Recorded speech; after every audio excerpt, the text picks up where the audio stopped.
প্রিয় দর্শক, আমি এই মুহূর্তে অবস্থান করছি ঐতিহ্যবাহী খানজাহান আলাহি রহমতুল্লাহ আলাহির মাজার সংলগ্ন দিঘিতে। আপনারা নিশ্চয়ই অবগত আছেন, বেশ কয়েকদিন ধরে আসলে এই মাজারের দিঘিতে একটা কুমির ছিল এবং কুমিরে একটি বাচ্চা এবং একটি কুকুর নিয়ে যাওয়ার পর থেকে কিন্তু বেশ তোলপাড় তৈরি হয়েছে। কেউ বলছে এখানে কুমিরের দাবিতে এখানে যা খাদেম বা কর্তৃপক্ষ আছে তারা চাচ্ছে যে এখানে কুমিরটি আগের জায়গায় আসুক।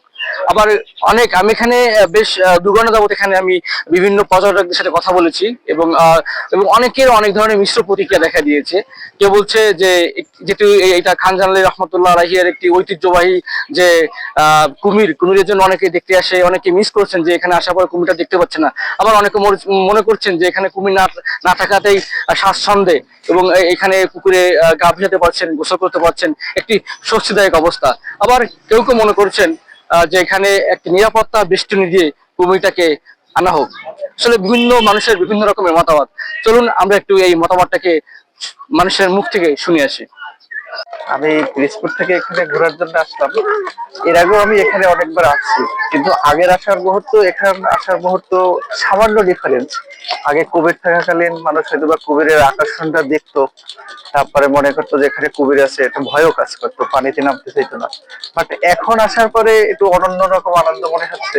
সেটা হচ্ছে এখন পানিতে নামলে মানুষের আর ভয় কাজ করে না, সহজেই তারা পানিতে নেমে গোসল করতে পারে। কুমির না থাকাতে ভালো হচ্ছে, না থাকাটাই বেশি ভালো হচ্ছে, ঠিক আছে।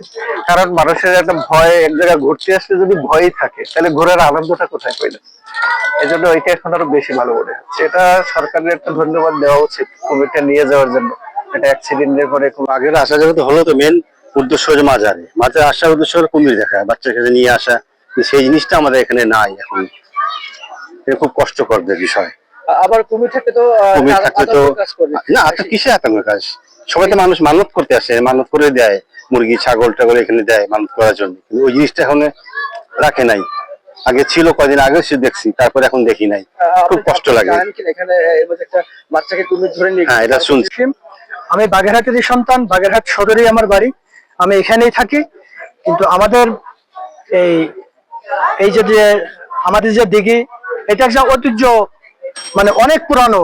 যে খানজাহান আলী রহমতুল্লাহ আলাই আমাদের এই বাগেরহাটে উনি হিদায়াতের জন্য এই এই এই এলাকায় কাজ করছে, যা আগে হিন্দু দিয়ে এখানে ভরা ছিল। ওনার মেহনতের বরকতে আজকে এখানে অনেক মানুষ, হাজার হাজার মানুষ অনেক সময় উপস্থিত হয়ে যায়। কিন্তু এখানে কিন্তু কিছু ঐতিহ্য আছে, যেমন কুমির আছে। এখন বর্তমানে সেই কুমিরটা নাই, কারণ ওইটা ছিল হিংস্র কুমির, মাদ্রাজ থেকে আনা। কুমিরটা ভালো না বিধায় মানুষের উপরে আক্রমণ করে, জীব জানোয়ারের উপরে আক্রমণ করে। কিন্তু আমাদের সুন্দরবনে ভালো ভালো কুমির আছে, যতটুকু জানা মতো আমি নিজে দেখেছি। সেখান থেকে যদি ছোট কুমির, বড় কুমির এনে যদি এখানে এনে ছাড়া হয়, মানুষ কি করবে? ওইটাকে দেখবে, আনন্দ ভোগ করবে।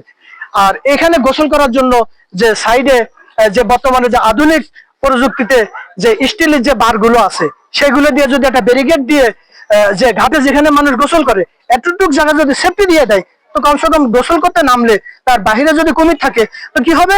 মানুষের কোনো ক্ষতি করতে পারবে না। কুমির থাকা তো একটা দিঘির জন্য প্রয়োজন, কারণ এত একটা দিঘি, মানুষ এসে তো সেই দিঘিতে কুমিরকে দেখবে। সে অন্য পারে যাবে, মানুষ তার কাছে যাবে না, সেফটি থাকবে, দেখবে। এটা কোনো কারণ লোকসান হিসেবে হবে। আপনার সরকারের কাছে বা আপনি এই মুহূর্তে কি প্রয়োজন বোধ করছেন? আমি কুমির থাকা প্রয়োজন মনে করি। ধন্যবাদ। জি, জাযাকুমুল্লাহ খাইর। কুমিরটা নেই। আসসালামু আলাইকুম, আমি মেহেদি হাসান টুকু।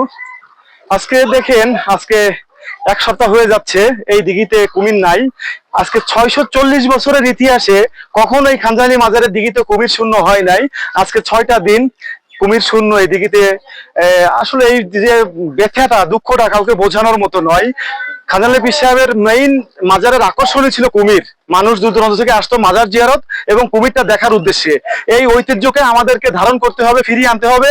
আমি ব্যক্তিগতভাবে আমি মেহেদি হাসান টুকু মতামত দিব, এখানে যে এই যে বড় ঘাট দেখতেছেন, এই ঘাটলাই নিরাপত্তা বেষ্টনী দিয়ে এবং মহিলা ঘাটে নিরাপত্তা বেষ্টনী দিয়ে ধলা পার্কে অতি দ্রুত ফিরে আনা হোক। সরকারের কাছে আবেদন থাকবে, আপনাদের মাধ্যমে আমার সরকারের কাছে আবেদন, যে নিরাপত্তা বেষ্টনী দেওয়ার পরে যেন কুমিরটাকে দ্রুত এখানে ফেরত আনার ব্যবস্থা করা হয়।